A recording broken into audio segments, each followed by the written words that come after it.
Okay, welcome back to another author interview at Crystal Lake. And today our guest is Kathleen Greer, and we are discussing her new book, The Wendigo Hunter. So That's correct. I'm gonna turn it over to her and let her introduce herself. So take it away. Hi, so this is Kathleen Greer, and I am the author of The Wendigo Hunter. And our launch date, I believe, is April 24th, coming right up. Yeah, so give everybody a quick overview of what the book's about. Well, everybody usually wants to ask me why I picked Wendigos, We'll get and to that I in a minute. I know. The book is set in a Victorian time period in New England, and it is based around a husband and a wife, Joe and her husband Rob, who has been spending a great deal of his time hunting charlatans involved in supernatural as well as the Ouija board and various parlor games and so forth, debunking a lot of these. Anyway, they go on a vacation to New Hampshire, to the White Mountains and Lake Winnipesaukee, and they stay at a friend's home called Miramar Hall, and they encounter a Wendigo, and that's the short version of it. So, what were your inspirations for writing the book? I have been writing a long time. So the characters in this book I had delved into in a previous book, which I did not even attempt to sell. Um, and the characters themselves went through, I'd say, an arc in terms of who they started out as way back almost 20 years ago when I first started writing about them, and this particular book. The Wendigo himself, the creatures that I like to write about are typically ones that have had a lot less research, if you want to use that term. Um, I was surprised actually when I finished this. I actually did a quick look on Amazon and found out there were a number of people who had written about Wendigos, which really surprised me. Um, and the folklore behind them stems from Indians, the Native Americans at that time up in Canada, um, actually believed in this creature, the Wendigo, that had been, in their case, a human prior to being possessed and turning into a Wendigo and feeding off of blood and human flesh. And the concept of that intrigued me because there are so many other large creatures like the Wendigo with a similar background, and you wonder how far back in time these tales actually were told, sitting around campfires in previous indigenous peoples. And that's what got me interested in looking into them. Yeah, I've written a Wendigo story myself, a short story, and so I've done a little research, and there's different names for the Wendigo across because I was researching specifically Canada's version because the story was Exactly. set in Canada. There are so many different names across Canada for that particular mythology. Oh, I cannot speak today, apparently. Mythological creature. There we go. Thank you. But what don't you think? Don't you wonder why there could not have been some basis in the time period going way back that actually caused these different native, I want to say Native American tribes to have similar stories? Yeah, I mean, there could have been an original myth or an original actual based on true events happened, and that just got sort of myth turned into a myth. It's definitely an interesting idea, right? Yeah, So yeah. So anyway, that's where it came from. That's why it's interesting that you wrote a short story about it. yeah, so tell us about the main characters. What kind of an emotional journey did they go on in the book? Um, I actually believe that the heroine, Jo, short for Josephine, um, goes through more of a character arc than her husband, Rob, who is somewhat irritating in times because he's so self-assured that he knows what's right, and he knows whether somebody's trying to pull the wool over somebody's eyes and pretend there's something that they're not. Um, Joe, however, actually learns that she is a lot stronger than she realized she ever was. And that growth comes out at the end, which I won't reveal. But I liked the play between her and her sister as well, who it is in the book. Um, and Joe was always responsible for her sister, her younger sister, and seeing that she was protected. And in taking care of her younger sister, she never really, I don't think, had the opportunity to grow and become more of a fully matured woman that she is. And so that's the arc that I kind of put her on. And I'd like to think at the end of it, of the end of this book, that she actually has become a lot stronger and recognizing that she is who she was actually meant to be. If that Well, makes any that's sense. yeah, that makes a lot of sense, and that's very cool. So, as we discussed, the book delves into the Wendigo lore. So, did you play with the legends at all? Give them your own twist, or did you kind of just incorporate them bits and pieces as I is? I believe I actually did play with the Wendigo lore in that the idea that they were a human being before they became the Wendigo, and that this Wendigo still has, at times when he's conversing, particularly with Joe, reveals that he is still got human traits within that monster. For lack of a use of a better word, I'm just going to call him a monster. That he hasn't completely lost his humanity. And there's at least at one point, somewhere towards the end of the book, where you almost feel sorry for him. And certainly Jo is the heroine in the book. She does actually feel sorry for him. Yeah, well, So the monsters you could relate to, I think, are the best ones. So, yeah. that's what I was kind of striving for. I had not thought of it actually until I was probably about halfway through the book when the character itself as the Wendigo started to actually come out. Um, and it made me start thinking, maybe this is the way to go with this. So hopefully it worked. Yeah. So, you also have a historic setting for the book. So, how far down did the research rabbit hole did you fall? And did you find any interesting tidbits that you added into the book? Oh, I'm sure I found some tidbits, but I can't actually remember what they were. I do extensive research. To me, the research part of any kind of writing is the best part of it. I love doing research. Yes, Um, me too. it just so I could spend days and days and piles of books just digging, looking for, because it does help in my case to help my writing in terms of where I'm going to take the story. I am a pantser. I am not somebody who makes graphs and storylines and all of that. I just kind of sit down and start writing.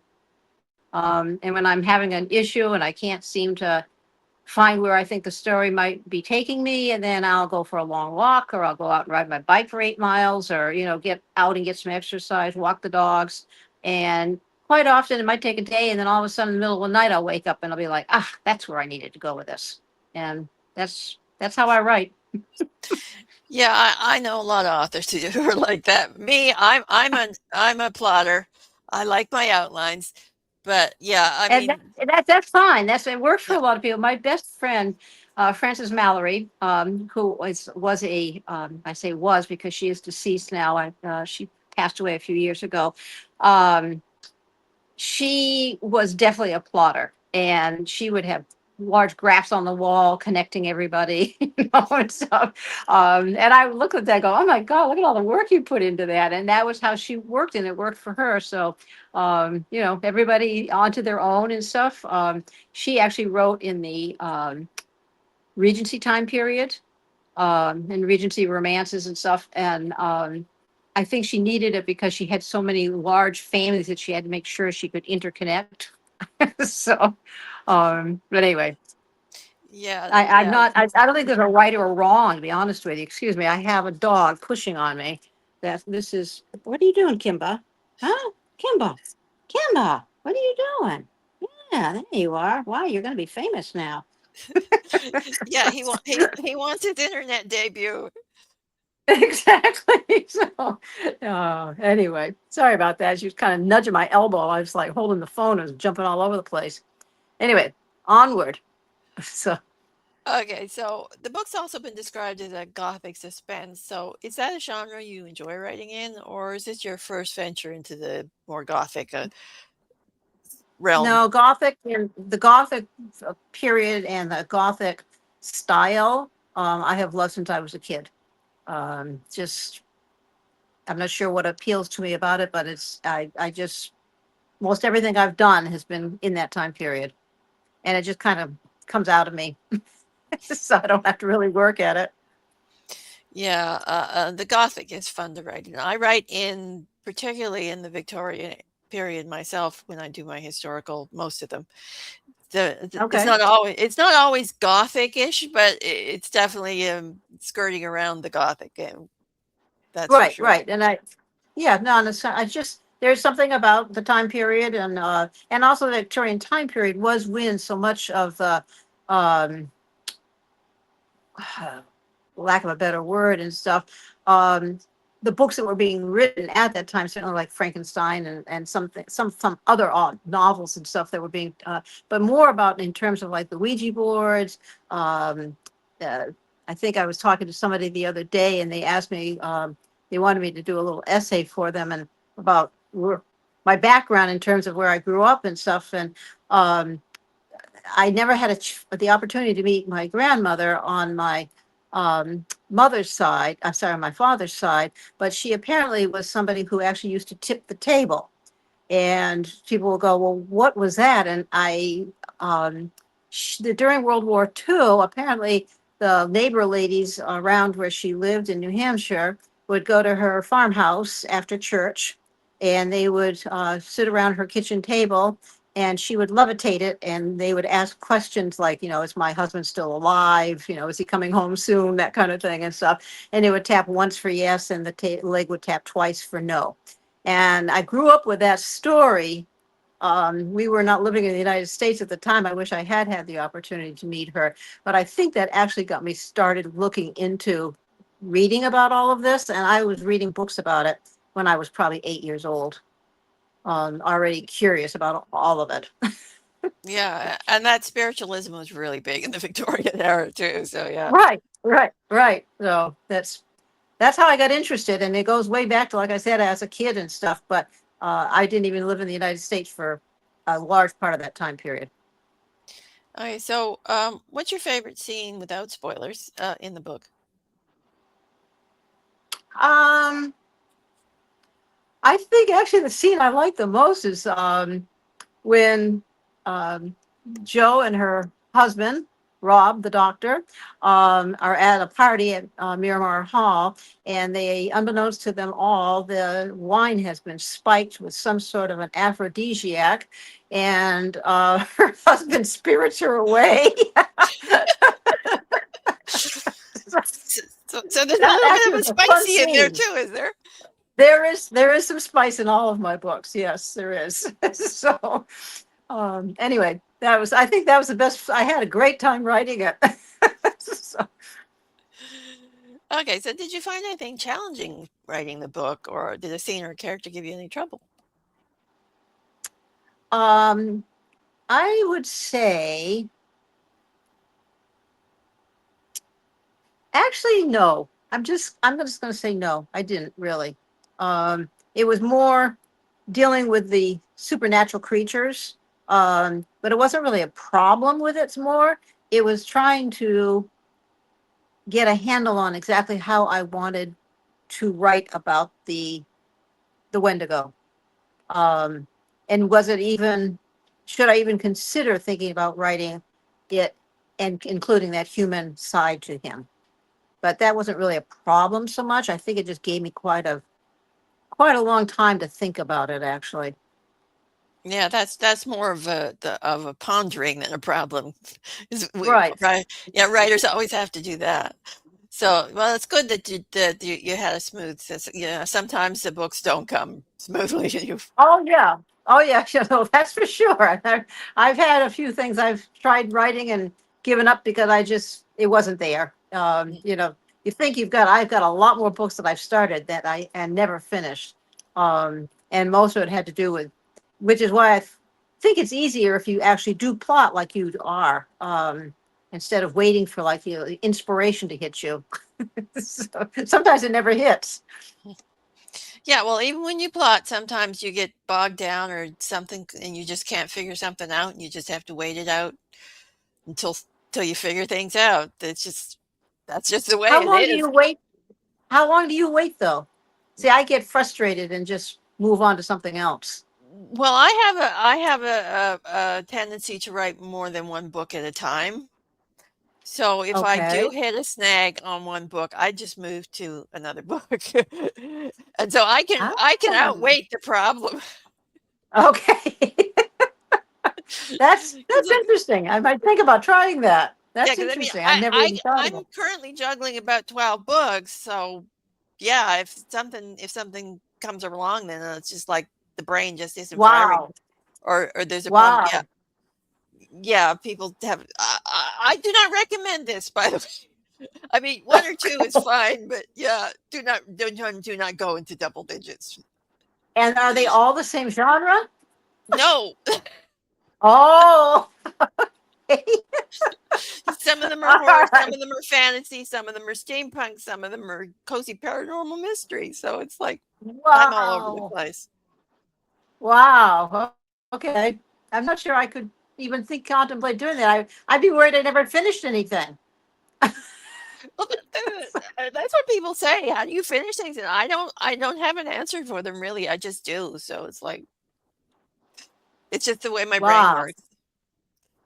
Interesting. Makes Okay, so there's the truth. Yes, go yeah, ahead. Sorry. is there a facet of writing fiction that's tricky for you in general? I don't think so really. I can't really put my finger on something that would necessarily once the character I mean if there's anything it's getting the characters right, if that makes any sense in my head, like once I get that part down, the story kind of writes itself. So I'm not sure that's a problem, but No, that is not a that takes problem. me longer than anything. Yeah, I was gonna say it takes me longer that part to do that. And again, it's because so much of it's in my head that I'm kind of juggling all these characters bouncing around in my head. Sometimes I just let them talk to each other in my head, and then at some point they start to crystallize when I can figure out what makes them tick, um, and what can make what makes them irritating as well, because everybody has something that makes them irritating to other people, Mm. including themselves sometimes. So, Yeah, so what's the hardest challenge you've had to overcome in your writing life? I wondered if you were going to ask me that. Um, I would say sticking with it. So I'm going to go back in history a little bit. Um, Back in the 80s and 90s, when I first started writing, other than like poetry and just short stories. Um, I thought I wanted to write romance, and I got involved in the Romance Writers of America and ended up being elected and served on their board of directors and learned a lot. It was a very interesting time period. Unfortunately, I went through, I got an agent. His name was Patrick Delahunt. I just learned a couple days ago that he has passed away about 2 years ago. He was with the Richard Curtis Agency. And at that time, I guess it had been, was being viewed by other authors, other authors, as like, wow, you're really going somewhere, Kathy. And I had finished a fantasy Western romance, and the fantasy part was not something that publishers were dealing with at that time. They wanted straightforward romance, even if it was set in historical time period. Um, Characterization was almost identical from book to book, and I found that very boring. And so I started writing like I write today, with often oddball characters and stuff. I was very fortunate to get the agent. And unfortunately, Patrick had a stable of us writers who were doing stuff that was a little more avant-garde at that time in our writing. And he said, let's go off and do this on our own and stuff. And so he left the Richard Curtis agency and we all went with him.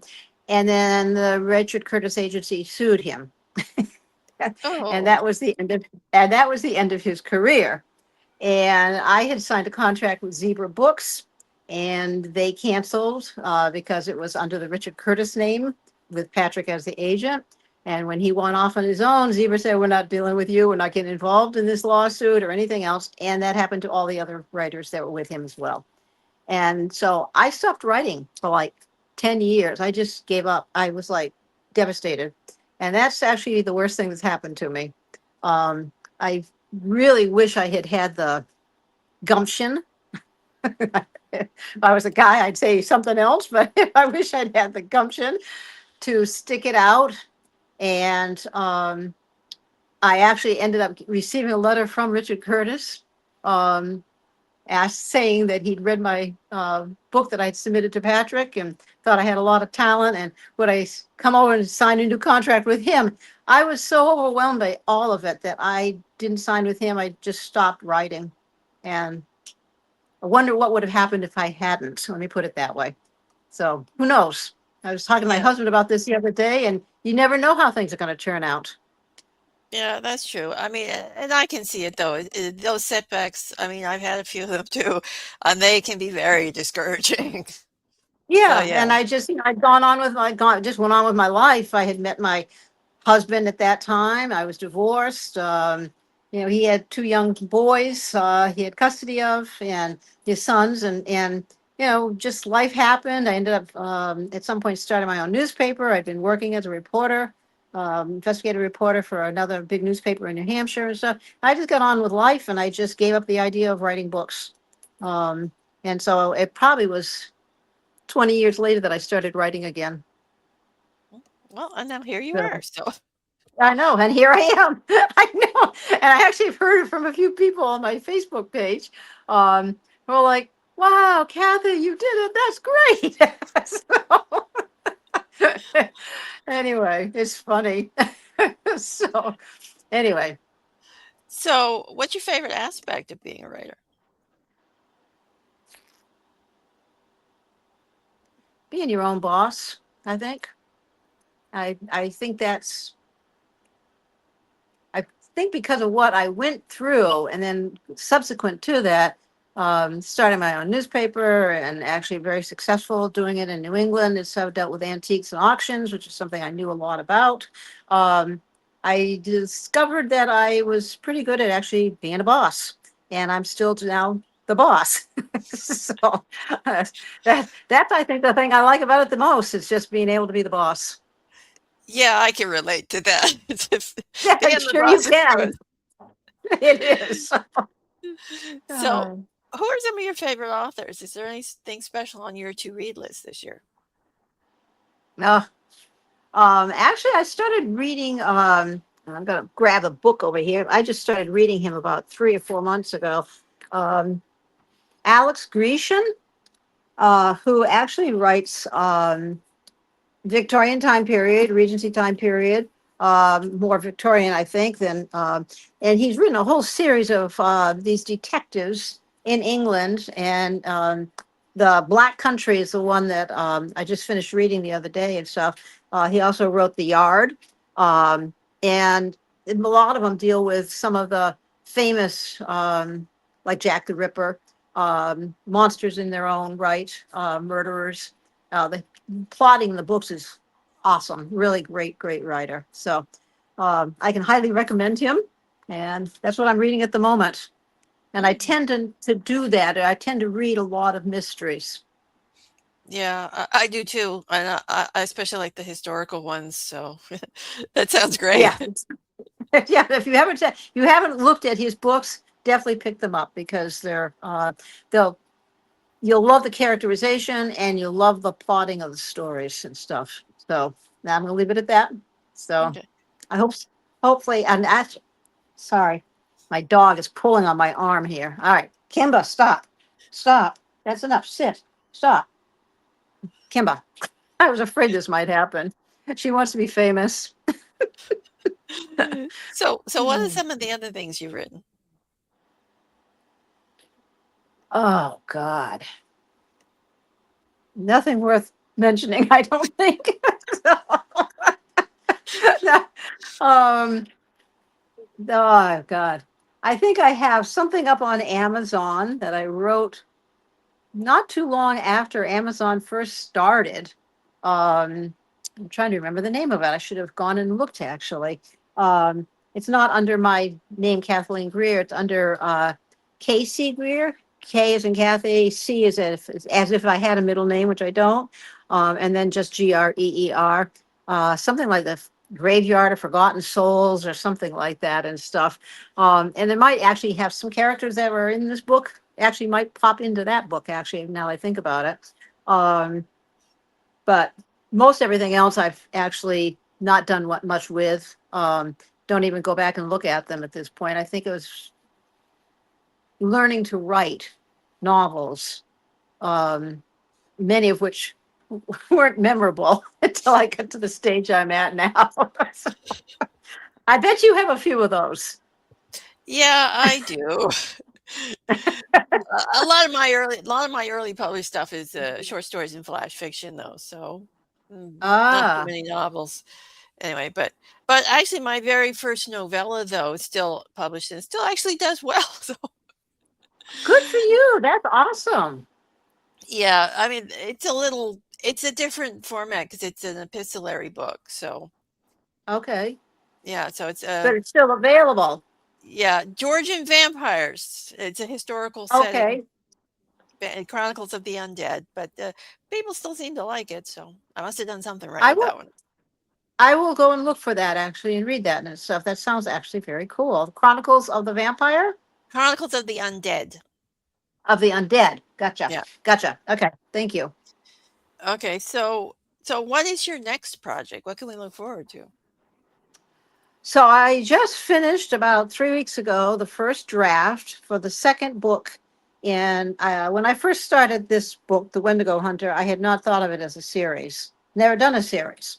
However, about two-thirds of the way through The Wendigo Hunter, um, the idea started popping its head up about having Joe and her husband head west. And so the first book ends with the nugget of maybe they're going to have more escapades down the road. And the second book is actually called The Jackalope Hunter. It was going to be the Skinwalker Hunters, but it turns out that I think the Jackalopes actually steal the center stage. Um, and I actually think it's better than the first book. So, Yeah, those series do creep up on you. I've had that happen too. I once decided to take a flash fiction and expand it into a short story. It is yep. now a three novel series with Wow. more novels to come in different series. So yeah, That's sometimes interesting. yeah, sometimes that happens. Okay, so I think we'll wrap the episode up here. I'd like to thank you for being a guest. It was a pleasure chatting with you. This was great talking to you as well. We'll have to do it again. Thank you so You much bet. for having me. Okay, and that's it for this Okay. episode, everybody. So bye for now. Bye bye.